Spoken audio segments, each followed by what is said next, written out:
Welcome, welcome, welcome. हमारा जो chapter था लाइफ प्रोसेसेस उसमें हमने अभी तक कवर किया आपका न्यूट्रिशन, रेस्पिरेशन। अब ये जो थर्ड लाइफ प्रोसेसेस को हम कवर करने जा रहे हैं इसका नाम है ट्रांसपोर्टेशन। आज इसको हम डिटेल में देखेंगे कि कैसे ह्यूमन बॉडी के अंदर और प्लांट बॉडी के अंदर जो है ट्रांसपोर्टेशन होता है। ठीक है, न्यूट्रिएंट्स का जो है ट्रांसपोर्ट होता है, वाटर का ट्रांसपोर्ट कैसे होता है, ऑक्सीजन का ट्रांसपोर्ट कैसे होता है। ठीक है, हमारे अंदर कैसे ऑक्सीजन ब्लड से ट्रांसपोर्ट होती है, कैसे हमारे प्लांट बॉडी के अंदर जो है न्यूट्रिएंट्स ट्रांसपोर्ट होते हैं, कैसे इसके अंदर वाटर ट्रांसपोर्ट होते हैं। इसको हम फ्लो चार्ट्स के थ्रू और इसको जो है डायग्राम्स के थ्रू जो है डिटेल में देखने जा रहे हैं। ठीक है, अब यहाँ पे हम देखते हैं कि हमारा जो ब्लड है, जो हमारी आर्टरीज और वेन्स में जो ब्लड फ्लो करता है, उसमें क्या होता है कि प्लाज्मा होते हैं और कुछ हमारे सेल्स होते हैं। तो प्लाज्मा क्या होता है कि ये हमारा जो है ट्रांसपोर्टेशन में हेल्प करता है डाइजेस्टिव फूड का, वेस्ट का, कार्बन डाइऑक्साइड का और हार्मोन्स का। ठीक है, तो प्लाज्मा जो होता है इससे हमारा जो मैट्रिक्स होता है, मैट्रिक्स, ब्लड मैट्रिक्स को हम क्या बोलते हैं? प्लाज्मा। मैट्रिक्स को हम क्या बोलते हैं? हम क्या बोलते हैं? प्लाज्मा। मैट्रिक्स को हम क्या बोलते हैं? प्लाज्मा। इसमें होती है आरबीसी, रेड ब्लड कार्पसेस। ठीक है, इसके अंदर क्या होता है? हीमोग्लोबिन होता है। हीमोग्लोबिन वो है जिसके साथ जो है ऑक्सीजन अटैच होकर ट्रांसपोर्ट होती है। ठीक है, इसके वजह ऑक्सीजन जो है इसके साथ अटैच होती है। ये इसकी एफिनिटी जो होती है हीमोग्लोबिन ग्लोबिन की, वो सबसे अधिक क्या होती है? कार्बन मोनोऑक्साइड में होती है, फिर ऑक्सीजन होती है, फिर कार्बन डाइऑक्साइड में होती है। ठीक है, तो सबसे ज्यादा एफिनिटी कार्बन मोनोऑक्साइड से है इसकी। एफिनिटी का मतलब लव। ठीक है, फिर ऑक्सीजन से, फिर कार्बन डाइऑक्साइड से है। तो इससे इसके थ्रू क्या होते हैं? आरबीसी में हीमोग्लोबिन है जो पिगमेंट है, इसके थ्रू क्या होता है? हमारा ऑक्सीजन का ट्रांसपोर्ट होता है। फिर है हमारा डब्ल्यूबीसी, व्हाइट ब्लड कार्पसेस। इसमें क्या होता है कि ये एंटीबॉडीज बनाता है। एंटीबॉडीज बनाता है किसके लिए? ये पैथोजेंस को मारने के लिए एंटीबॉडीज बनाता है। तो प्लेटिलेट्स जब अगर कहीं कट जाता है, आपको वुंड हो जाता है, तो आपने देखा होगा कि कुछ दिन बाद उसमें क्या होता है? ब्लड का कोगुलेशन हो जाता है, वहां क्लॉटिंग हो जाती है। तो वो क्यों होती है? तो वहां पे उसके लिए जो कारण है वो है प्लेटिलेट। हमारे ब्लड में जो है प्लेटिलेट प्रेजेंट होता है जिससे कि हमारे ब्लड की क्लॉटिंग होती है। अब हम देखेंगे कि हमारा जो ह्यूमन हार्ट है, जो पंप करता है, ब्लड को पंप करता है। ठीक है, जिसकी साइज जो है बस आपके एक फीस्ट के बराबर, आपकी फीस्ट के बराबर जिसकी साइज है, जो कि कार्डियक मसल से बना है, एक मस्कुलर ऑर्गन है, कार्डियक मसल से बना है। और ये जो है इनवॉलेंट्री है, ये आपकी विल पर जो है नहीं चलता, ये इनवॉलेंट्री है, कार्डियक मसल से बना है। और इसका काम क्या है? ये ब्लड को पंप करता है। हमारे ह्यूमन बॉडी के अंदर ये जो हार्ट है, ये 4 रूम्स में मिलकर बना। जैसे हमारे घर में 4 कमरे हो, वैसे इसके भी 4 रूम्स होते हैं। क्या है वो है 2 एट्रिया और 2 वेंट्रिकल्स। एट्रिया जो है वो ब्लड को बुलाता है अपनी तरफ। ठीक है, जैसे ए है आओ, इस ये ट्रिक से आप याद रखिए, आओ अपने अपने ओर बुलाता है। ठीक है, वेंट्रिकल जो है वो कहता है वापस जाओ। तो जब एट्रिया के थ्रू जो है वो ब्लड जो है वो हार्ट में एंटर करता है, और वेंट्रिकल्स के थ्रू क्या है? वो ब्लड से, वो जो हार्ट से वो बाहर जाता है। ठीक है, आपने देखा ये पंपिंग जो हमारा ऑर्गन है, हार्ट जो कभी थकता नहीं है, हम लोग सोते हैं तो भी ये पंप करता रहता है। ठीक है, तो ये हार्ट का हम इस डायग्राम को देखेंगे तो क्या होता है कि ये सुपीरियर वेना कावा है। सुपीरियर वेना कावा से क्या होता है? जो हमारे अपर बॉडी है, अपर बॉडी से जो ब्लड है वो आता है। ठीक है, इंफीरियर वेना कावा से क्या होता है? हमारे लोअर बॉडी से वो आता है। ठीक है, ब्लड, तो इससे हमारा ब्लड यहाँ आता है, हमारे फर्स्ट चैम्बर में आता है। फिर यहाँ जो है इसको हम बोलेंगे ट्राइकस्पिड वॉल्व।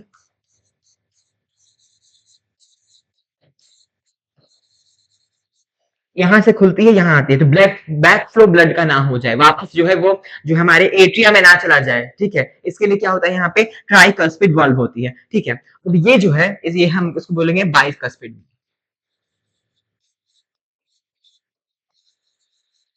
यहाँ से भी जो है ब्लड फ्लो ना हो जाए, वापस इसमें ना चला जाए, इसके लिए यहाँ पे बाइकस्पिड वाल्व होती है। और यहाँ जो होती है इनको हम बोलते हैं सेमिनोलन वाल्व।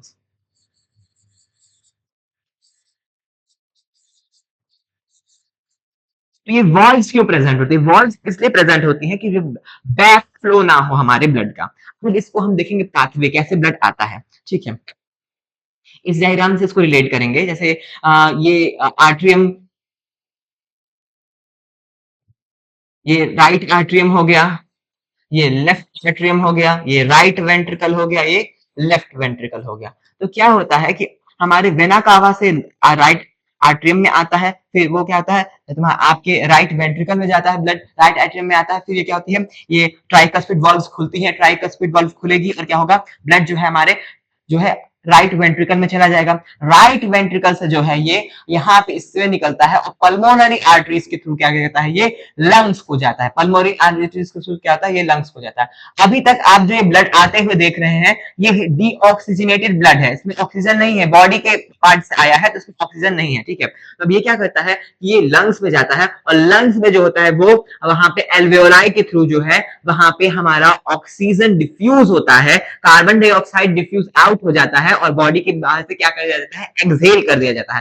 कार्बन डाइऑक्साइड क्या कर दिया जाता है, एक्सहेल कर दिया जाता है, एक्सहेल कर दिया जाता है कार्बन डाइऑक्साइड, और जो ऑक्सीजन है वो ब्लड में एल्वेओलाई के थ्रू डिफ्यूज हो जाता है। फिर वो क्या होता है, पल्मोनरी वेन्स के थ्रू आता है हमारे हार्ट में, हमारे लेफ्ट आपके एट्रियम में आता है, लेफ्ट एट्रियम में आता है। फिर वहां से वो क्या कहता है, बाइकस्पिड वाल्व खुलती है, बाइकस्पिड वाल्व खुलती है और वो क्या होता है, लेफ्ट वेंट्रिकल्स में वो आ जाता है। बाइकस्पिड वाल्व खुलती है, फिर लेफ्ट वेंट्रिकल में आ जाती है, ठीक है। यहां से क्या होता है कि ये यहां से ऑर्टा के थ्रू जो है यहाँ पे निकलता है और ये जो है बॉडी पार्ट्स में चला जाता है, ठीक है। तो ये जो है आपने डायग्राम के थ्रू देखा, अब इसको हम जो है आगे फ्लो चार्ट्स के थ्रू भी देखेंगे, ठीक है। कि अब जो है हमारा जब हम डील करेंगे लंग्स और हार्ट के बीच में, बिटवीन लंग्स और हार्ट के बीच में हम जब डील करते हैं तो इसको हम बोलते हैं पल्मोनरी सर्कुलेशन, पल्मोनरी सर्कुलेशन इसको बोलते हैं, ठीक है। सर्किट और जो ये इसको ऐसे पल्मोनरी सर्किट बोल दिया,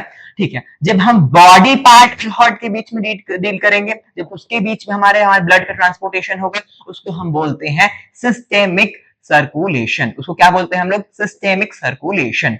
अब देखिए, बॉडी से डीऑक्सीजनेटेड ब्लड आया वेना कावा के थ्रू, फिर क्या हुआ, यहां से पल्मोनरी आर्टरी के थ्रू ये यहां गया, ठीक है।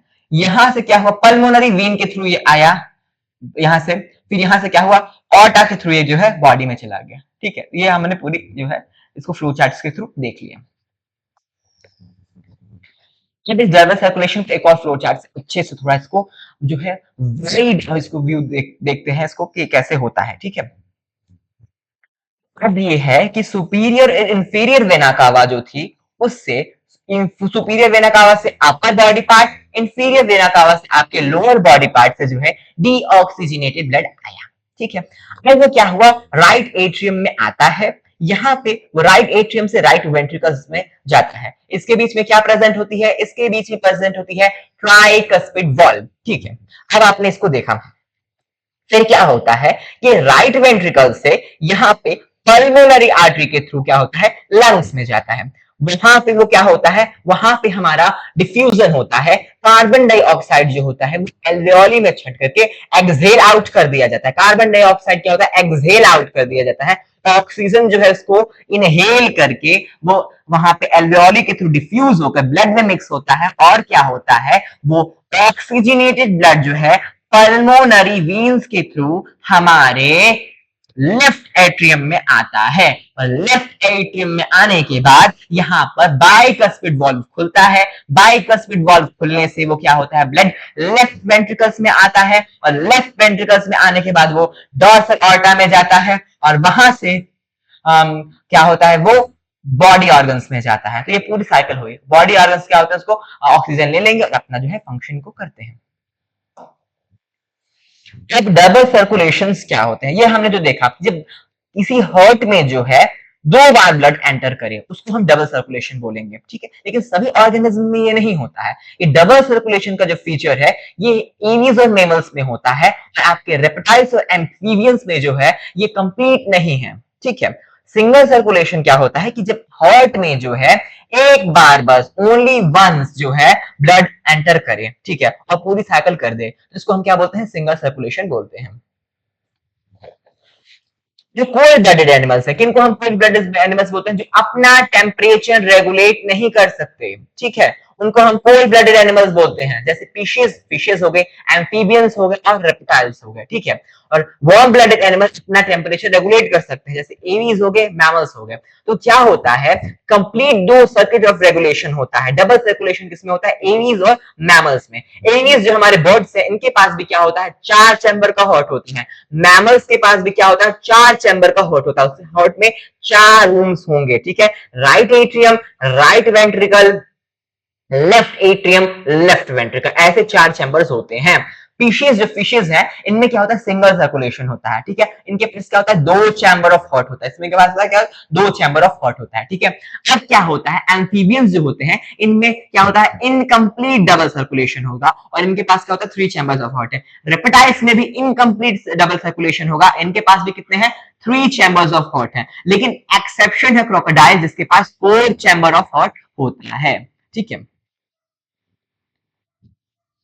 अब हम देखेंगे कि हमारे जो आर्टरीज और वेन्स हैं और इनके बीच में कैपिलरीज हैं, इनके तीनों के डिफरेंसेस और ये कैसे वर्क करते हैं, ठीक है। तो ये वेन्स जो होती हैं वो क्या करती है, हार्ट के ब्लड टू द हार्ट ले जाती हैं। आर्टरीज क्या करती हैं, अवे फ्रॉम हार्ट ले जाती हैं। ये क्या करती हैं, हार्ट से जो है बॉडी के पास ले जाती है और वेन्स जो है वो क्या करती हैं, ब्लड को बॉडी से हार्ट के पास ले जाती हैं, ठीक है। ये डिफरेंस है और इनके बीच में जो है ये छोटी सी जो ये ऐसी यूनिट बन रही है इसको हम लोग कैपिलरीज बोलते हैं। अब इसका हम तीनों का जो है हम लोग अच्छे से इसको देखेंगे डिटेल में कि ये कैसे करती हैं, ठीक है।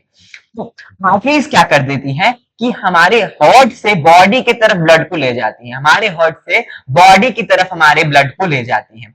ये वेन्स क्या करती है, ये करती है कि हमारे हार्ट की तरफ, बॉडी से जो है हार्ट की तरफ ब्लड को ले आती हैं। और ये क्या करती है, कैपिलरीज जो करती हैं वो क्या करती है, एक्सचेंज में हेल्पफुल होती है, इन दोनों के बीच में जो है एक्सचेंज कराती हैं। वेन्स आर्टरीज के बीच में क्या कराती है, एक्सचेंज कराती है, हम कैपिलरीज बोलते हैं, ठीक है। आर्टरीज में क्या होता है, ऑक्सीजनेटेड ब्लड होता है, वेन्स में क्या होता है, डीऑक्सीजनेटेड ब्लड होता है, ठीक है। लेकिन कौन सी आर्टरी जो है आपकी डीऑक्सीजनेटेड ब्लड को करती है क्या, तो उसको हम बोलेंगे पल्मोनरी आर्टरी। पल्मोनरी आर्टरी क्या होती है, कभी कभी मतलब कभी क्या होता है वो डीऑक्सीजनेटेड ब्लड ट्रांसपोर्ट करती है और पल्मोनरी वेन जो है वो ऑक्सीजनेटेड ब्लड ट्रांसपोर्ट करती है। तो यहाँ पे आप इसको याद रखिएगा, ठीक है। कैपिलरीज में क्या होता है, डीऑक्सीजनेटेड ब्लड और ऑक्सीजनेटेड ब्लड बोथ होता है। तो इसको देख लीजिए, ऑक्सीजनेटेड ब्लड किसमें है, आर्टरीज में। एक्सेप्शन क्या है, पल्मोनरी आर्टरी। वेन क्या करता है, डीऑक्सीजनेटेड ब्लड, इसका एक्सेप्शन क्या है, पल्मोनरी वेन। कैपिलरीज में क्या होता है, बोथ होता है, ठीक है। प्रेशर किसमें अधिक होता है, प्रेशर अधिक होता है आपका आर्टरीज में, और वेन्स में क्या होता है, प्रेशर कम होता है, और कैपिलरीज में क्या होता है, प्रेशर मीडियम होता है, ठीक है। अब ये थिकनेस अगर देखें, वॉल किसकी थिक है, तो अधिक थिक जो है आर्टरीज की है, इसकी वॉल थिक और इलास्टिक होती है। वेन्स की क्या होती है, थिन होती है और इलास्टिक होती है। और जो हमारे कैपिलरीज होती हैं वो तो आपकी वन सेल सिंगल सेल के बराबर उसकी थिकनेस होगी और जो बहुत थिन होती है, ठीक है। वॉल्स क्या होते हैं, आर्टरीज में एब्सेंट होते हैं, वेन्स में वॉल प्रेजेंट होते हैं और इसमें कैपिलरीज में एब्सेंट होते हैं। क्या होता है कि हमारे वेन्स का जो प्रेशर है वो बहुत ही लो होता है। ड्यू टू लो प्रेशर वहां पे बैक फ्लो ऑफ ब्लड हो सकता है, बैक फ्लो ऑफ ब्लड हो सकता है, इसलिए वहां पे क्या होती है, वहां पे कुछ वॉल्स प्रेजेंट होती है, वॉल्स प्रेजेंट होती है कि जो कि हमारे प्रेशर कम होने के कारण जो है ब्लड फ्लो बैक फ्लो ना हो ब्लड, इसलिए उसको वहां पे वेन्स में वॉल प्रेजेंट होती है। इसको हम याद रखेंगे, ठीक है। तो ब्लड प्रेशर क्या है, तो ब्लड प्रेशर जो होता है कि ये आपका जो हमारा जो आर्टरीज है उसमें जो फोर्सफुल फ्लो होता है उससे कुछ हमारे यहाँ जो आर्टरीज हैं वो क्या करती है, कुछ प्रेशर एक्सर्ट करती हैं, उसको हम ब्लड फ्लो, उसको क्या बोलते हैं हम लोग, ब्लड प्रेशर बोलते हैं। तो ये स्फैग्मोमैनोमीटर के थ्रू क्या किया जाता है, मेजर किया जाता है। आपने देखा होगा कई बार आपने डॉक्टर्स के पास जाते हुए कि वो कुछ यहाँ पे कफ लगा करके कुछ मेजर करते हैं ऐसे दबा करके, तो उसको हम बोलते हैं स्फैग्मोमैनोमीटर। उसके थ्रू क्या किया जाता है, हमारा ब्लड प्रेशर मेजर किया जाता है, ठीक है। उससे हमारे पता चलता है कि हमें क्या कभी समस्या हो गई। तो सिस्टोलिक प्रेशर, डायस्टोलिक प्रेशर हम देखेंगे। जब कॉन्ट्रैक्शन होता है तो वहां पे जो प्रेशर बनता है उसको बोलते हैं हम लोग सिस्टोलिक प्रेशर, ठीक है। जब हमारा रिलैक्सेशन होता है उस समय जो प्रेशर बनता है उसको हम लोग बोलते हैं डायस्टोलिक प्रेशर। यहां देखते हैं सिस्टोलिक प्रेशर, डायस्टोलिक प्रेशर। अब ये क्या है, इसको हम लोग एमएम ऑफ एजी से मेजर करते हैं। स्फैग्मोमैनोमीटर क्या है, एमएम ऑफ एजी से मेजर करता है, ठीक है। तो अब सिस्टोलिक प्रेशर कॉन्ट्रैक्शन होगा तो 120 एमएम ऑफ एजी जो है वो क्या है, 120 एमएम एजी जो है वो एक नेचुरल है, ठीक है। नेचुरली आपका इतना होना चाहिए। डायस्टोलिक प्रेशर होगा तो क्या होगा, 80 एमएम ऑफ एजी होना चाहिए। लेकिन कभी कभी क्या होता है, कुछ कारणों से किसी की बीपी ब्लड प्रेशर बढ़ जाता है जिसको हम लोग हाइपरटेंशन बोलते हैं। इस केस में क्या होता है कि उनका जो है प्रेशर वो बढ़ करके आपका 150 mm of Hg systolic blood pressure और 90 mm of Hg उनका डायस्टोलिक ब्लड प्रेशर हो जाता है। इस केस को हम बोलते हैं हाइपरटेंशन, ये हाई बीपी है, ठीक है।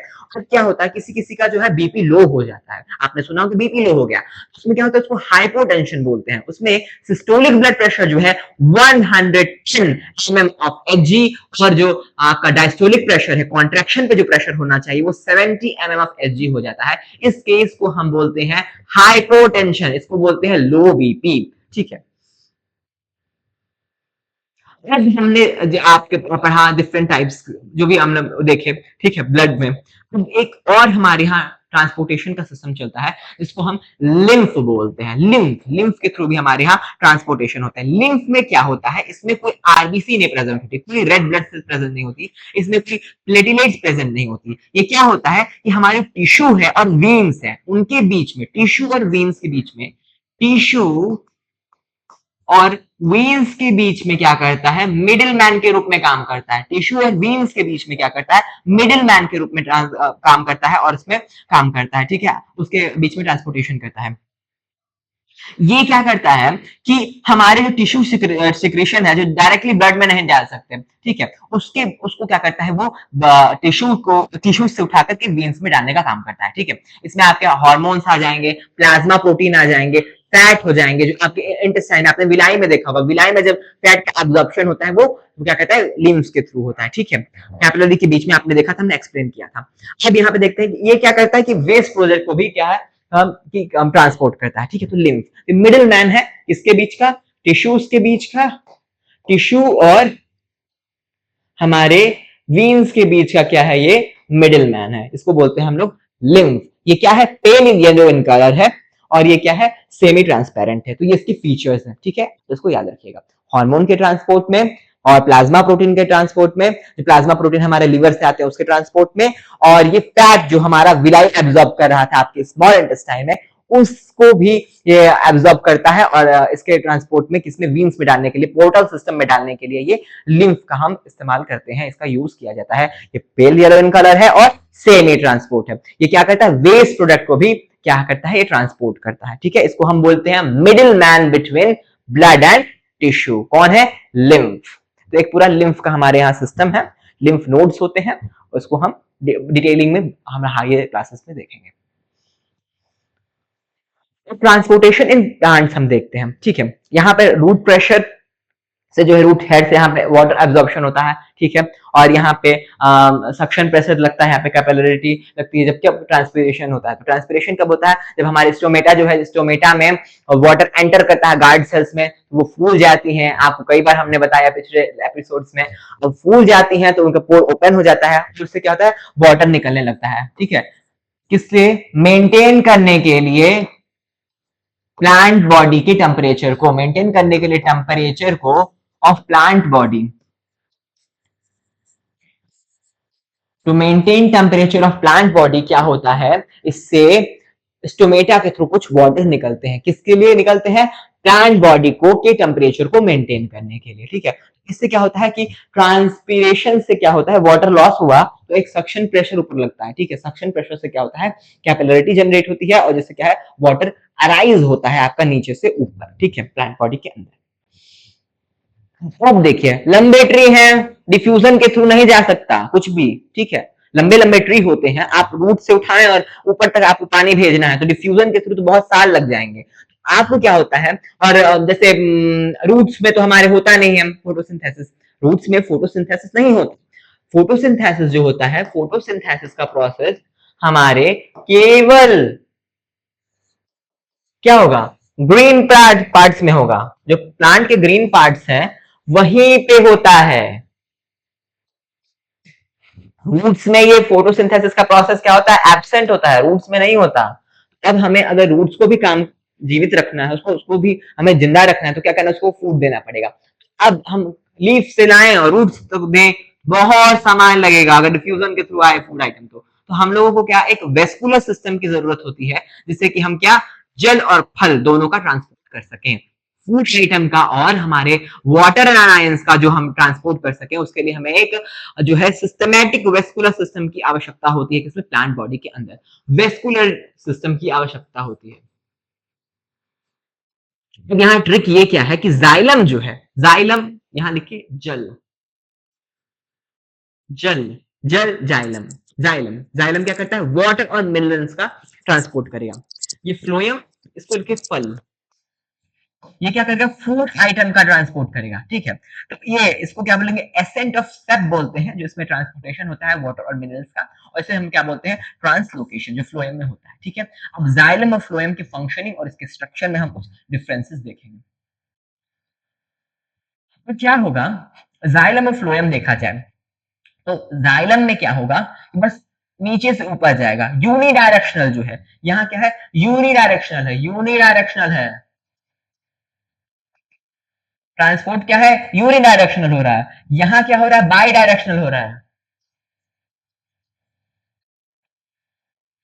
मतलब यहां से बस नीचे से ऊपर जा रहा है जाइलम में, यहाँ क्या हो रहा है, ऊपर नीचे दोनों जा रहा है, ठीक है, ये देखने वाली बात है। वाटर और मिनरल का ट्रांसपोर्ट क्या होता है, जाइलम से होता है, जल, और ये हमारे फूड आइटम्स है, वाटर टू फूड का ट्रांसपोर्ट किसमें होता है, फ्लोएम, फ्लफल्स में, ठीक है। तो इसमें क्या होता है कि two way flow of step होगा, किसमें, फ्लोएम में। सिंगल यूनिडायरेक्शनली बस नीचे से ऊपर जाएगा, वो है जाइलम में, ठीक है। इसमें जो होती है, जो हमारे सेल वॉल्स होती है, सेल वॉल होती है लिग्निन से बनी हुई होती है, लिग्निन की डिपॉजिशन होती है यहाँ पे, और लेकिन यहाँ जो है ये बनी होती है किससे, थिन सेल वॉल होगी और सेलुलोज से बनी होगी। यहाँ लिग्निन की डिपोजिशन नहीं होती है, किसके केस में, फ्लोएम के केस में, ठीक है। अब जो होता है कि जो जो सेल्स हैं आपस में से खुली हुई हैं इसमें, ठीक है, इसके कुछ में कोई हमारे परफोरेशन नहीं प्रेजेंट है, हमारे कोई छन्नी नहीं प्रेजेंट है, आपने छन्नी देखी होगी, लेकिन जो हमारे फ्लोएम है उनके सेल के एंड वॉल्स में क्या है, परफोरेशन प्रेजेंट होती है, छन्नी जैसा प्रेजेंट होता है, ठीक है, ऐसे ऐसे परफोरेशन, जिसमें ऐसे देख लीजिए छन्नी लगी हुई होती है ऐसे। तो ये दोनों के फीचर्स हैं, ठीक है। फ्लोएम क्या करता है, फूड का ट्रांसपोर्ट, जाइलम क्या करता है, जल का ट्रांसपोर्ट। जाइलम क्या है, यूनिडायरेक्शनल, फ्लोएम क्या है, बाई डायरेक्शनल। जाइलम क्या है, इसमें लिग्निन की डिपोजिशन है, फ्लोएम में क्या है, सेलुलोज से जो है थिन सेल वॉल बनी है। फ्लोएम में क्या है, परफोरेशन प्रेजेंट है, छन्नी लगी हुई है, जाइलम में ऐसी कोई छन्नी प्रेजेंट नहीं है। तो आपको आई होप सारा ये ट्रांसपोर्टेशन का सिस्टम समझ में आया होगा। बहुत बहुत थैंक यू। आपके एग्जाम्स के लिए बेस्ट ऑफ लक। इसको आप दोबारा देखिए, रिवाइज कीजिए, और आपको जो डाउट्स हो आप कमेंट में लिखिए।